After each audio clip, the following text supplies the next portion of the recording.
se acerca su venida, se oyen ya los pasos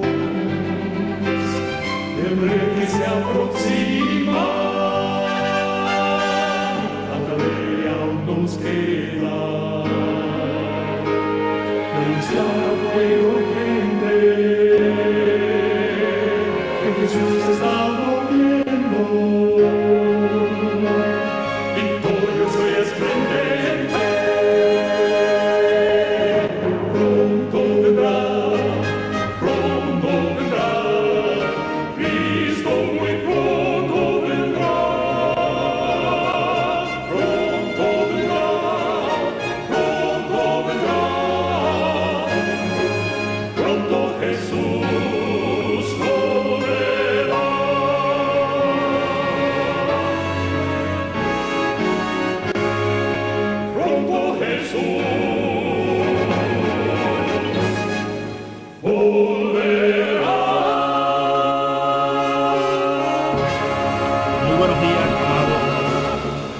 Amadas hermanas en Cristo Jesús.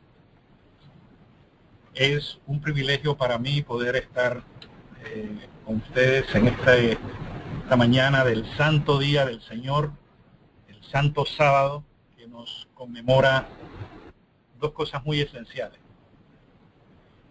La creación, fuimos creados por Dios, somos seres dignos en el sentido creacional.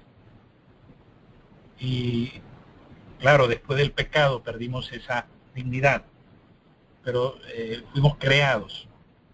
Y la segunda parte de todo esto es la crucifixión, la muerte en la cruz de Cristo, que allí se realiza prácticamente un sacrificio expiatorio a favor del ser humano caído y arrepentido, y lo vuelve a su estado en una relación estrecha, muy vinculativa con el Creador y con el Redentor Cristo Jesús.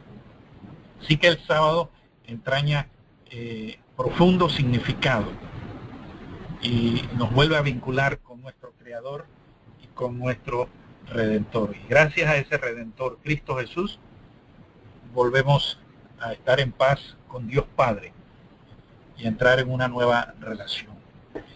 De ese sacrificio, de esa cruz, Cruz y Gloria es el título del mensaje de esta mañana.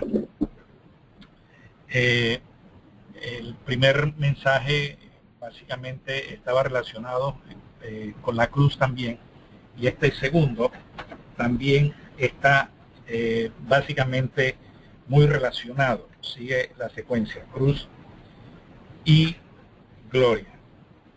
Les invito para que inclinemos nuestro rostro y tengamos una pequeña palabra de oración. Amante Padre que estás en los cielos, santificado y alabado sea tu nombre, ahora y para siempre.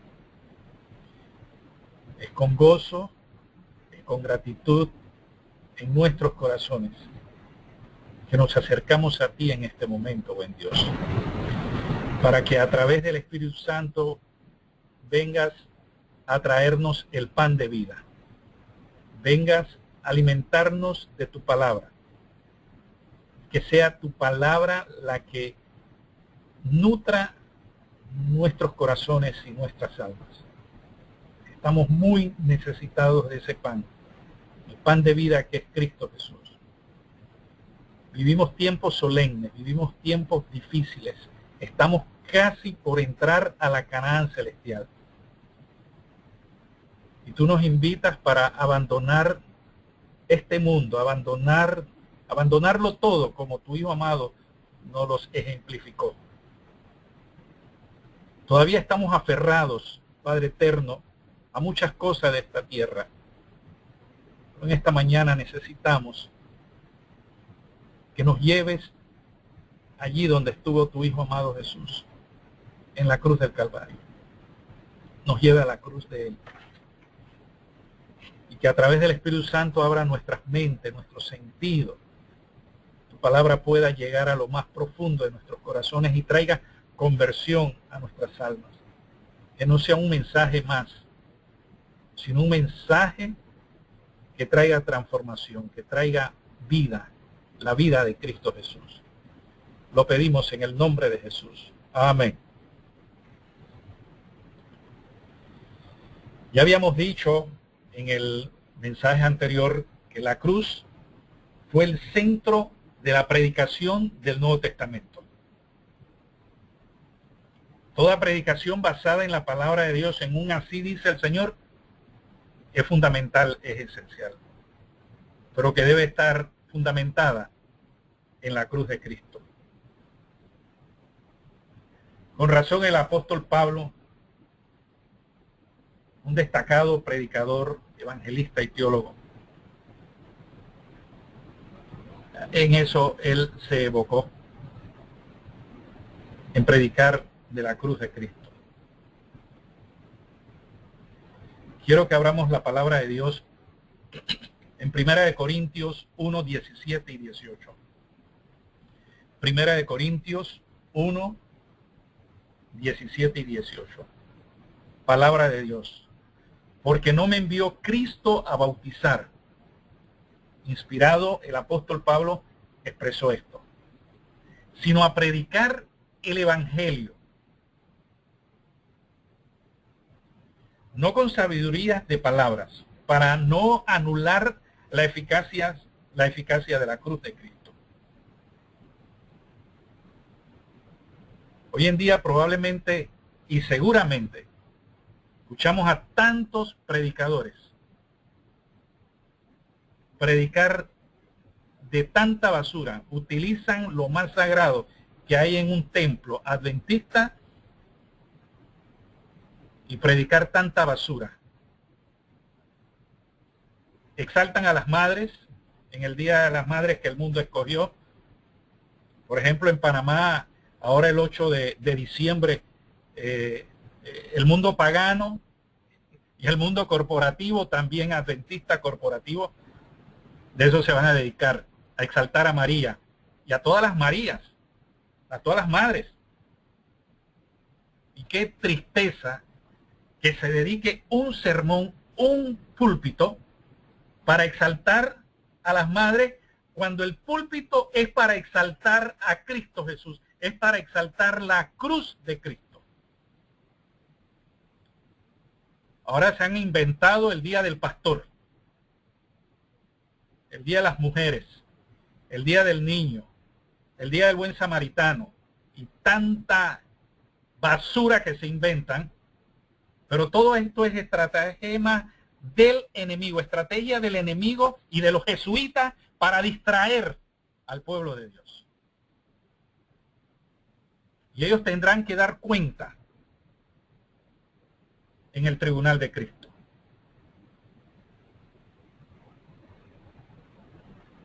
Pablo decía que él fue enviado por Cristo a predicar del evangelio, no con sabiduría de palabras humanas.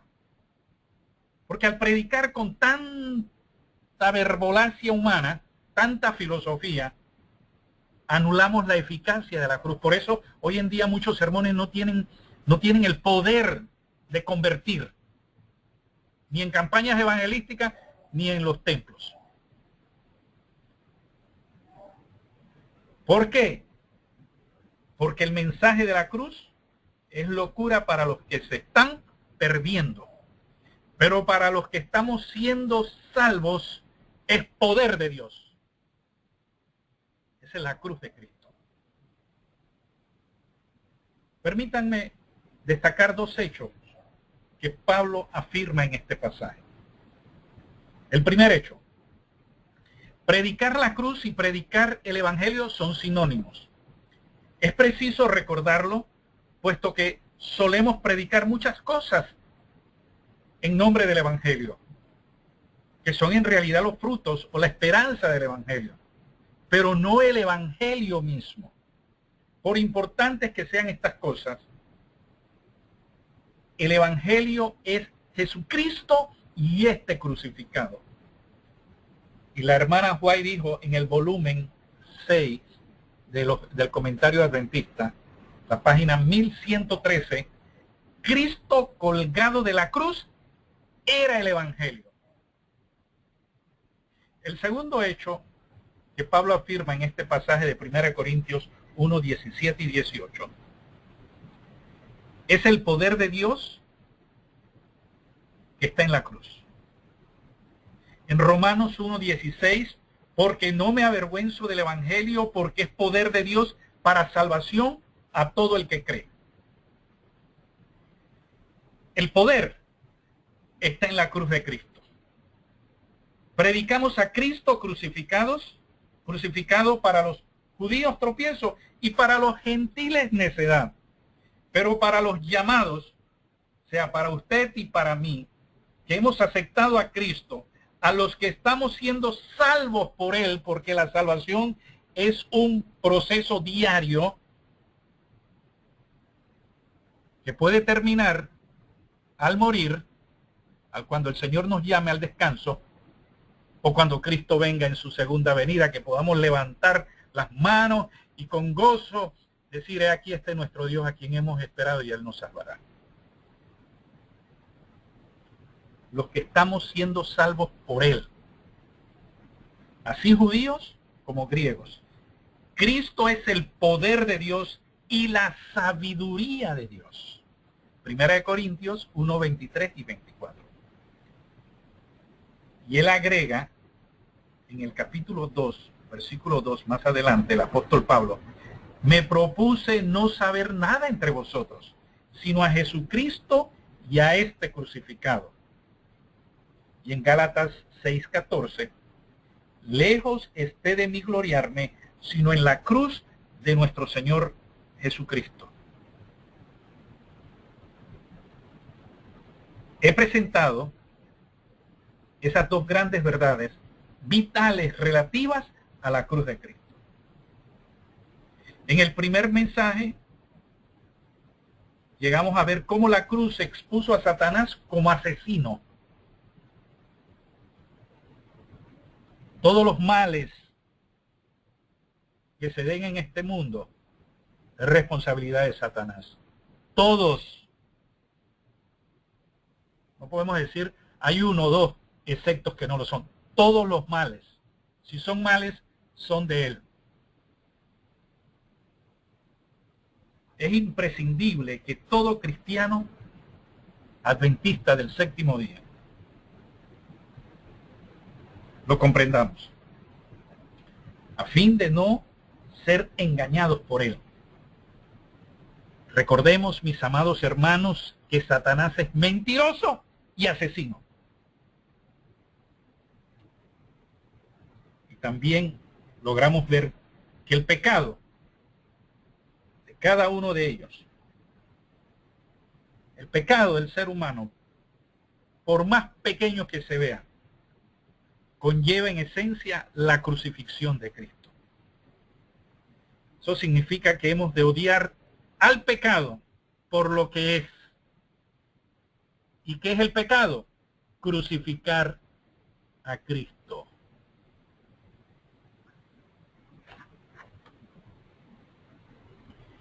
Y más adelante también vimos, al contemplar la cruz como una demostración del amor abnegado de Dios, que se da en sacrificio. Romanos 5:8, Dios demuestra su amor hacia nosotros, en que siendo aún pecadores, Cristo murió por nosotros.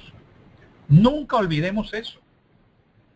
Antes o después llegarán momentos en los que nos sintamos desanimados, especialmente cuando Satanás nos haya podido golpear y nos diga que Dios no nos ama, dado que somos pecadores y que nuestra vida es una vida de aparente fracaso. Recordemos entonces lo que tuvo lugar en la cruz, siendo aún pecadores. Le podemos responder al enemigo con las palabras del apóstol Pablo en Romanos 8:35. Estoy seguro de que nada en el cielo, en el mundo, en el reino del diablo, podrá jamás separarme del amor de Dios que se demostró en Cristo Jesús y en este crucificado. Vamos a dirigir nuestra atención a la tercera verdad importante en torno a la cruz. Leímos en Corintios que la cruz de Cristo es el poder de Dios para salvarnos del pecado. Y eso lo enseña el Nuevo Testamento, que es en la cruz donde Dios nos salva del pecado. Es en ella donde tenemos redención del pecado. Pero a fin de apreciar esa verdad debemos analizar el problema del pecado. Bueno, para muchos el pecado es transgresión de la ley, entendida como un código conjunto de reglas. Sin embargo, mis amados hermanos y hermanas, en la Escritura el pecado es más que eso. De hecho, se presenta como un problema dual. El primer problema, en el sentido primario de pecado, es que se trata de un acto. Se puede asimilar a errar el tiro, que es el significado del término en el Nuevo Testamento, y se traduce por pecado. Pero cabe definirlo en términos de violación de la ley de Dios o transgresión, como dice la Biblia, la violación deliberada y voluntaria de una ley. Quiere decir que el pecado comienza con el consentimiento mental a un deseo pecaminoso que puede seguirse del acto externo. El diablo o la carne nos asaltan en términos de tentación. Y si nuestra mente consciente llega a decir, sí, ese es el pecado concebido en la mente. Luego será cumplido en el acto visible. Vayamos a Santiago 1, 14 y 15. El pecado, en tanto, en cuanto acto, a la luz de la ley de Dios, resulta en culpa y condenación. El segundo problema es que el Nuevo Testamento presenta también el pecado como un poder, una fuerza o principio que mora en nuestra naturaleza. Nacimos con él y lo arrastramos hasta la muerte. En Romanos 7, Pablo lo llama la ley del pecado. Ley no debe aquí entenderse tampoco como un código conjunto de reglas, sino como entendemos la ley de la gravedad, como un principio o fuerza. Eso es lo que muchos cristianos ignoran. Debido a ello, al sentir la presión de esa ley, se desaniman, exclamando, quizás sea porque no soy cristiano al fin y al cabo. Ahora, veamos dos declaraciones para comprender ese problema. Una fue pronunciada por el Señor Jesús y la otra por el apóstol Pablo. Vayamos allá en Juan 8:32. Jesús hablaba a los judíos que no habían comprendido la realidad del pecado como poder, como fuerza, y que los tenía esclavizados. Así es como Jesús lo explicó a los judíos. Conoceréis la verdad y la verdad los libertará. Si tenemos dudas en cuanto al significado de la palabra verdad, entre comillas, vamos a continuar hasta el versículo 36. Entre comillas, por verdad, quería decir él mismo, puesto que afirmó, si el Hijo os liberta, seréis realmente libres. Podemos preguntarnos, amados hermanos, ¿qué clase de libertad estaba hablando Cristo? Finalmente los judíos no comprendieron. Y en el verso 33 le responden, muy ofendidos, descendientes de Abraham somos y jamás hemos sido esclavos. Interpretaron que Cristo se estaba refiriendo a la libertad política. Aún así, mentían, pues sabían bien que estaban bajo el yugo de Roma. Dijeron, descendientes de Abraham somos y jamás hemos sido esclavos. ¿Cómo dice seréis libre? Pero Jesús le respondió, os aseguro que todo el que comete pecado, entre paréntesis, acto o transgresión, es esclavo del pecado. Un esclavo está totalmente privado de libertad. Y tal es la situación que Pablo expone en Romanos 7. Así que el objeto de la discusión en Romanos 7 es la incompatibilidad entre la carne o naturaleza pecaminosa y la ley.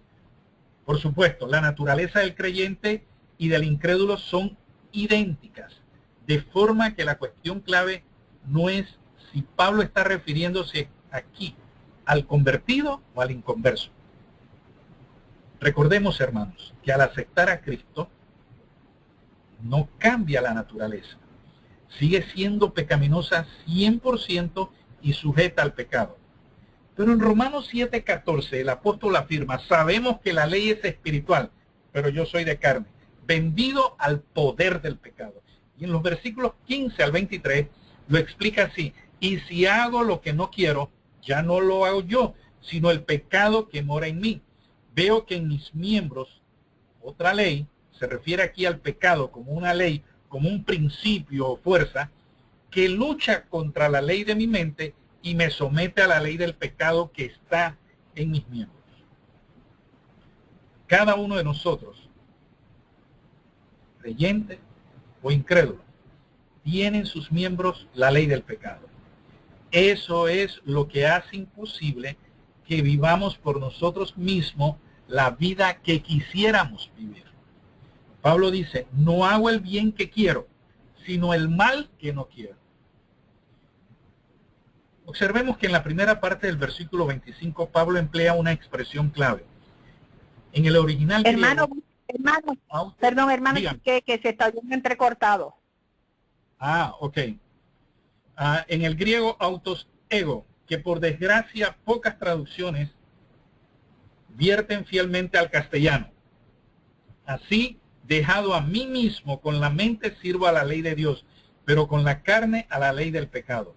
Equivale a decir, abandonado a mí mismo, sin la gracia, sin Cristo, sin Dios, sin el Espíritu Santo, sin el Espíritu de Cristo, yo solo, lo mejor que puedo hacer es servir a Dios y a su ley con la mente.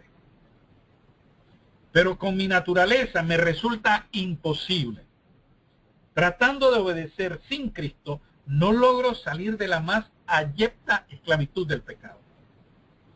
En esa situación bien cabe clamar, miserable de mí, ¿quién me librará de este cuerpo de muerte? Y la respuesta es, gracias doy a Dios por nuestro Señor Jesucristo. Mis amados hermanos, Dios no nos culpabiliza por la ley del pecado que está en nuestros miembros. Nacimos con ella. No eres culpable por ella. Por lo tanto, la ley, fuerza o principio del pecado no conlleva culpabilidad, aunque nos descalifica para el cielo. En 1 Corintios 15:50 leemos que la carne y la sangre, o sea, la naturaleza pecaminosa, no pueden heredar el reino de Dios. ¿Por qué? Porque la corrupción no hereda incorrupción. Entonces, ¿cuál es la doble solución que Dios da al problema dual del pecado? ¿Soluciona acaso solo una de las partes? No, ciertamente. ¿Cuál es la solución para nuestros pecados, los actos voluntarios que implican culpabilidad y castigo? La sangre de Cristo, mis amados hermanos. Y vamos a leer allá en Hebreos 9:22, que dice, sin derramamiento de sangre no hay perdón de pecados. Y en Mateo 26:28 vemos a Jesús en el aposento alto donde instituyó la cena del Señor. Tomó allí la copa y dijo a sus discípulos, esto es mi sangre del nuevo pacto, que va a ser vertida a favor de muchos para el perdón de los pecados. En otras palabras, mi muerte en la cruz va a pagar el precio por vuestros pecados y se constituye en el fundamento del perdón que la ley aceptará. Pero, ¿qué implica el término sangre en el Nuevo Testamento? Recordemos que con la excepción de Lucas, todos los escritores del Nuevo Testamento fueron judíos. Estos comprendían la sangre como simbolizando la vida. La sangre derramada es la vida entregada hasta la muerte por nuestros pecados, ya que la sangre de Cristo representa la justicia de la ley establecida en la cruz, en la muerte de Cristo. En 1 Juan 1:7 al 9 leemos: si andamos en la luz, la sangre de su Hijo Jesús nos limpia de todo pecado. Estas son buenas noticias, mis amados hermanos. Pero si bien Dios puede perdonarnos por nuestros actos, transgresiones o pecados, en virtud de la sangre de Cristo, la pecaminosidad o el principio o ley del pecado no puede ser perdonado. No es posible perdonar la pecaminosidad. Dios puede perdonarnos por lo que hemos hecho, no por lo que somos desde nacimiento. Para ello hay otro remedio, que es la cruz de Cristo. Permítanme explicar la diferencia mediante una ilustración. Si usted observa un jardín donde hay un manzano y va a dar las primeras manzanas y usted las llega a probar, probablemente era agria e incomestible, así que no es agradable porque es ácida, es agria, y usted decide recogerlas todas las manzanas y arrojarlas a un arroyo. Ahora, resolvemos el problema de las manzanas agrias. Bueno, por el momento puede ser que lo hayamos resuelto. Pero ¿qué clase de manzana volvería a dar el siguiente año? Mientras no se interviene en el mismo fruto, en el árbol del manzano, va a persistir el problema de que se consuma, se coma del fruto. Pero si nos anticipamos a la próxima estación de producción, podemos cavar zanjas alrededor del árbol y podemos depositar allí varios kilos de azúcar. Preferiblemente raspadura o ya sea digamos el jugo de la caña, no la azúcar refinada blanca. ¿Habremos logrado que en lo sucesivo la cosecha consista en manzanas comestibles? Sabemos que no. ¿Por qué? ¿Dónde radica el problema? ¿En el suelo? No. No está en la calidad de los nutrientes, sino en la calidad del árbol mismo. Así que necesitamos comprender el auténtico problema del pecado en el hombre. El crimen y el pecado van en aumento en nuestro mundo. ¿Cuál es la solución a los problemas? Si el Evangelio solo puede solucionar los frutos de nuestros problemas del pecado, en el sentido de perdonar nuestras transgresiones, se trata de una solución meramente temporal. Por ejemplo, mi naturaleza pecaminosa producirá con seguridad nuevamente frutos amargos, pecados. El perdón de los pecados pasados, por maravilloso que sea, no constituye la solución completa al problema de mi pecado y de su pecado. El perdón de los pecados pasados es maravilloso y podemos usted y yo agradecer a Dios por él, pues nos da paz. Pero no nos sentimos nada de feliz con el círculo vicioso de pecar y ser perdonado. Volver a pecar y volver a ser perdonado. ¿Es ese tipo de perdón la única esperanza del Evangelio? ¿Está ahí el límite del poder del Evangelio? Bueno, hoy en día los predicadores han ensayado toda clase de remedios para nuestros problemas del pecado. Por ejemplo, las leyes restrictivas, la educación, los incentivos. Ninguno de ellos ha logrado contener el pecado y el crimen.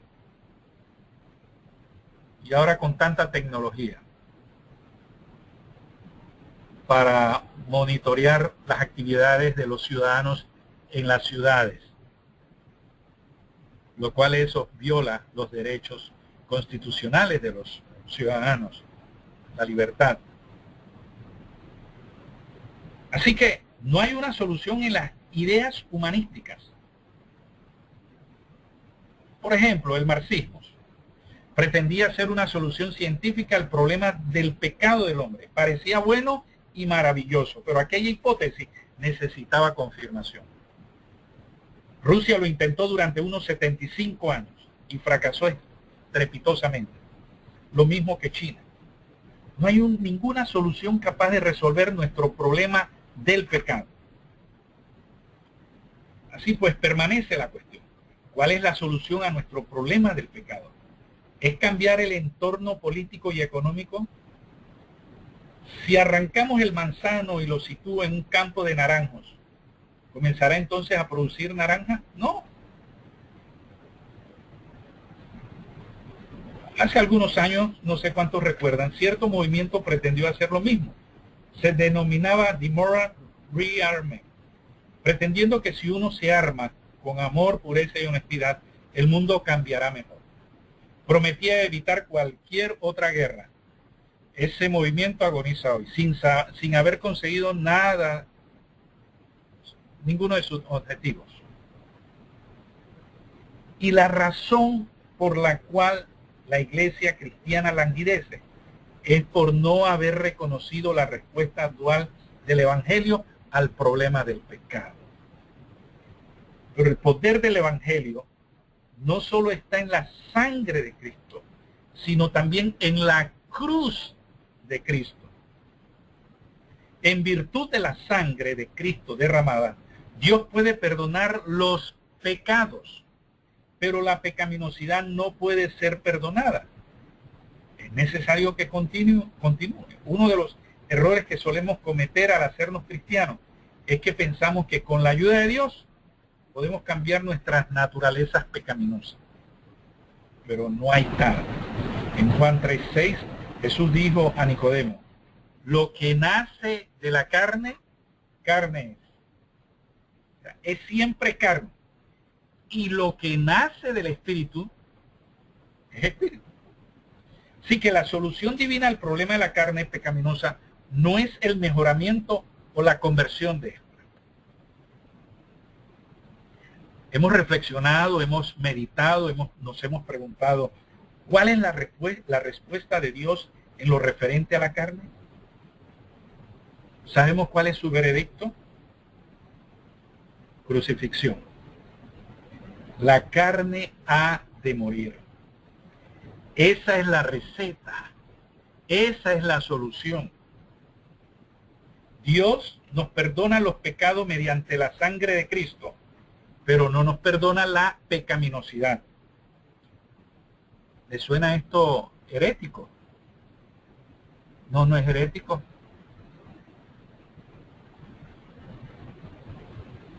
Lo que hace es poner el hacha al árbol. El manzano que da manzanas amargas debe ser arrancado y hay que plantar uno nuevo en su lugar. Segunda de Corintios 5:17 nos dice lo que hace la cruz. Si alguno está en Cristo, es una nueva creación. Cuando Cristo venga, Cristo va a hacer cielos y tierra nueva. Algunos piensan que con el quemar de este mundo a Satanás y a los impíos, es que de allí va a ser Cristo, va a aparecer la tierra nueva. No. Creación nueva. Todo nuevo. Si alguno está en Cristo, es una nueva creación. Las cosas viejas pasaron. Todo es nuevo. Así que la fórmula del Evangelio no consiste en cambiar el entorno. Tampoco consiste en mejorar tu yo. Esta es la fórmula. No yo, sino Cristo. Eso es lo que llevó a un sabio francés del siglo XIX a hacer la declaración. Todo cristiano nace crucificado. Dietrich Bonhoeffer, ese mártir moderno que murió en Alemania a los 39 años, dijo, cuando Dios te llama a morir. Si no has muerto, si fuiste enterrado vivo cuando tu pastor te bautizó, no eres aún cristiano, ya que el Evangelio requiere la entrega de tu vida a cambio de la vida de Cristo. Tal es el remedio al problema del pecado, de la pecaminosidad.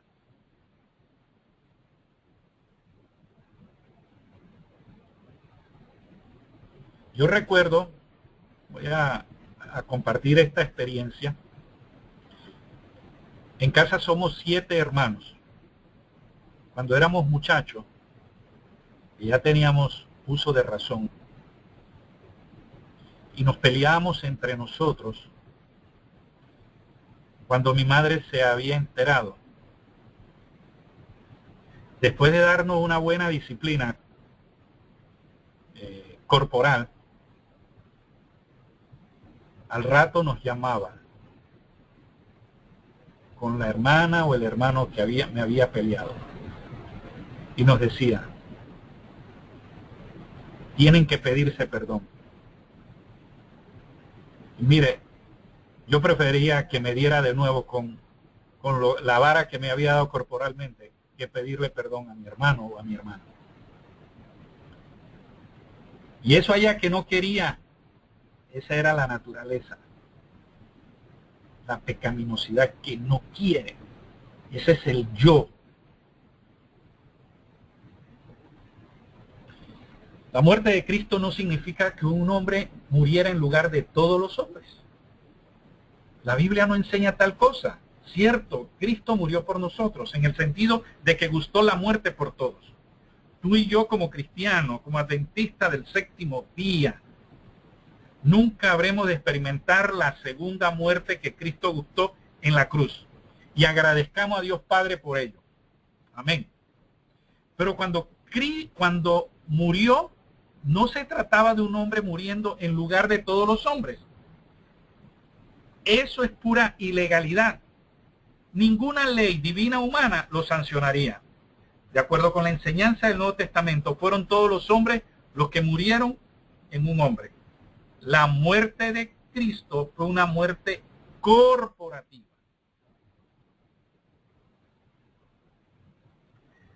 ¿Qué sucede cuando un equipo de fútbol, indistintamente el país que sea, Alemania, Brasil, Inglaterra,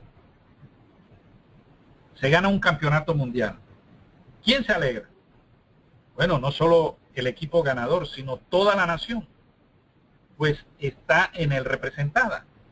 Así, cuando Cristo murió, lo hizo como nosotros, en mayúscula y entre comillas. Si uno murió por todos, luego todos han muerto.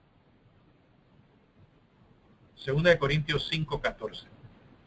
De igual forma en que todos los hombres pecaron en Adán, también todos los hombres murieron en Cristo, el segundo Adán. ¿Qué declaró Cristo en relación con la cruz en Juan 12:31? Ahora es el juicio de este mundo. O sea, cuando Adán pecó, su pecaminosidad pasó a todos los hombres, Romanos 5:12 y 18. Puesto que la raza humana es la multiplicación de la vida de Adán. Todos estábamos en él cuando pecó. De igual manera, esa misma raza humana fue incorporada en Cristo, en la encarnación, de forma que cuando él murió, nosotros morimos en él. Esa es la verdad de la cruz, según la cual todo el mundo fue juzgado en Cristo. Por lo tanto, cuando aceptamos esa verdad por la fe, la cruz de Cristo resulta ser nuestra cruz, su cruz, mi cruz. Jesús dijo, si decides seguirme, has de negar el yo y tomar diariamente tu cruz, mi cruz. Pablo decía, cada día muero. Cada día él llevaba su cruz, pero no era la de él, era la de Cristo. Y qué aberrante es escuchar a veces entre cristianos Hermanas que le dicen a otra hermana, "Ah, mi marido es una cruz". Los hombres dicen, mi esposa es una cruz. ¡Qué aberración! Nada de eso es nuestra cruz.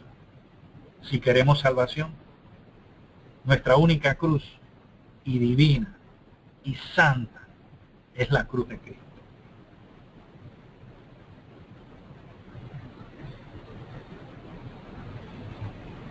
Así que es común oír que Dios ha dado a cada uno su propia e intransferible cruz, cuando aceptamos a su Hijo amado. Pero es la cruz de Cristo. No son sus hijos, no son los míos, no son la familia, el vecino, el jefe de trabajo. Esas no son cruz. La única cruz que debemos llevar es la cruz de Cristo. Con gozo, con humildad, sencillez de espíritu, pero con dignidad. No avergonzándonos de ellas, sino con la frente en alta. Y de no solamente llevar la cruz de Cristo. Eso va más allá, mis amados hermanos. Las heridas que nuestros pecados le provocaron. Debemos llevar también las heridas de Cristo. Así que cuando nos insultan por causa de Cristo, cuando nos abofetean, nos recuerdan a nuestra mamá,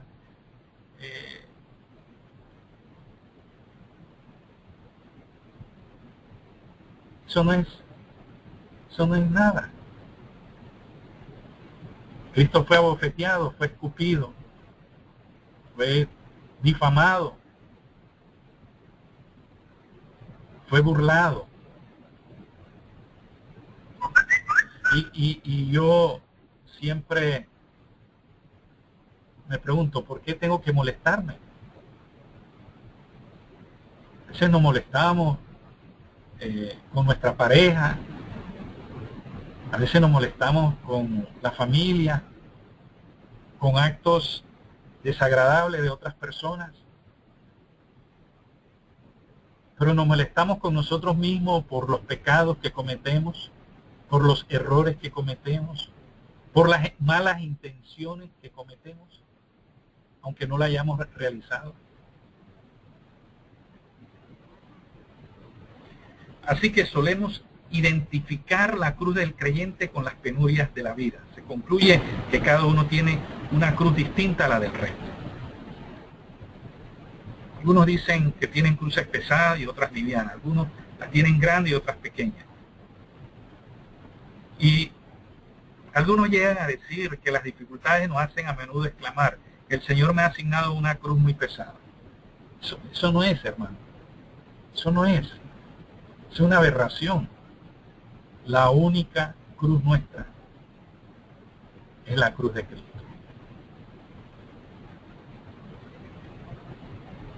Y si es pesada,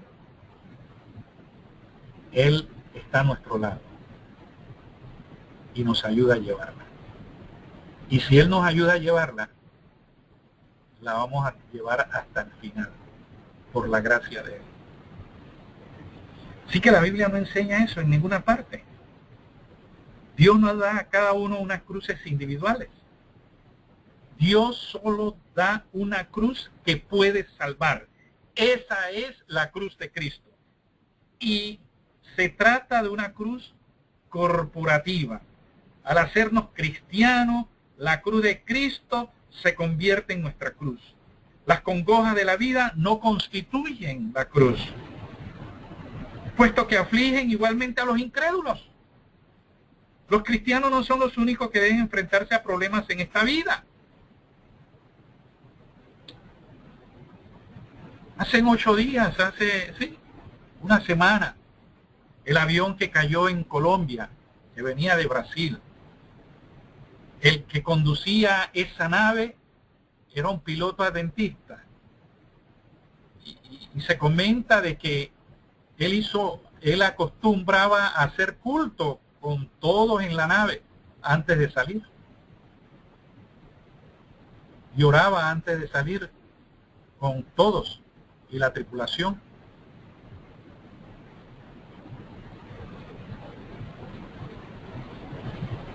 Así que eso no se trata de eso.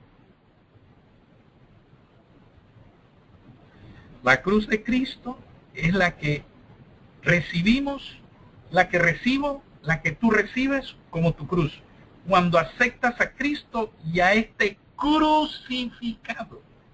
La cruz de Cristo viene a ser tu cruz y la mía, desde el momento en que nos unimos a Él por la fe mediante el bautismo. Y cada día mediante la fe. Aquel ladrón en la cruz, que esperamos ver salvo, llevaba literalmente una cruz propia. Pero no es esa cruz la que lo salvó, sino fue la cruz de Cristo. Recordemos que la cruz del creyente es la cruz de Cristo, que significa que su muerte es tu muerte, su muerte es mi muerte. Y Él murió al pecado, y es al pecado que nos toca morir.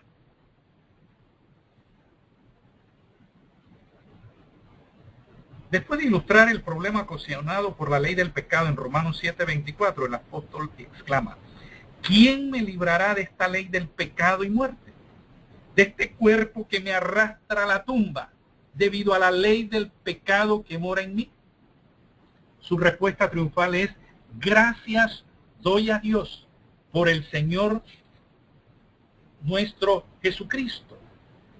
Y 2 versículos más adelante dice: mediante Cristo Jesús, la ley del Espíritu que da vida me ha librado de la ley del pecado y de la muerte. La ley del Espíritu que da vida es el Espíritu de Cristo, que es el Espíritu Santo. En Cristo tengo libertad, no solo de la condenación del pecado, sino también del poder del pecado. Y así lo afirma Pablo en Romanos 8:2. En el siguiente versículo explica cómo se cumple lo anterior.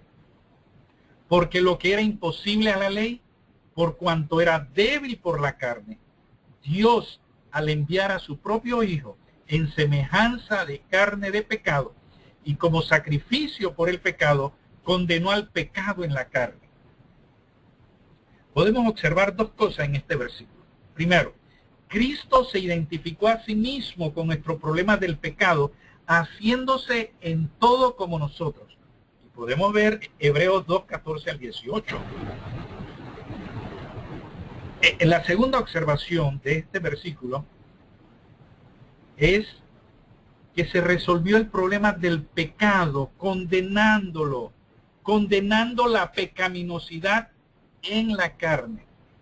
Pecado no se refiere aquí a nuestros actos pecaminosos, sino al principio ley del pecado que mora en nuestros miembros, en nuestras carnes. En 1 Juan 1:29 vemos a Juan el Bautista presentando a Jesús en estos términos: este es el Cordero de Dios que quita el pecado del mundo. Jesús no vino solamente a perdonarte, sino a quitar el pecado en singular, entre paréntesis, del mundo. En la cruz, según Romanos 8:3, Cristo condenó al pecado en la carne, condenó la ley del pecado.